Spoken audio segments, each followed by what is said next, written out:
If your Acura MDX is failing to launch Apple CarPlay, don't panic, as it is often a simple software sync issue. Over 80% of connectivity failures are solved by simply clearing the existing handshake between your phone and the car. Let's walk through the diagnostic steps to get your connection back online.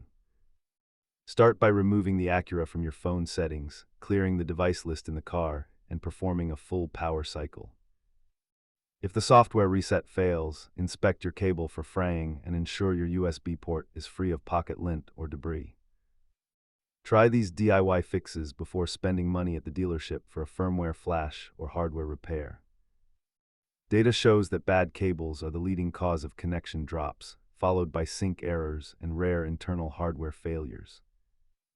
If you're still stuck, verify that Siri is enabled and check the Acura system menu for any pending over-the-air firmware updates.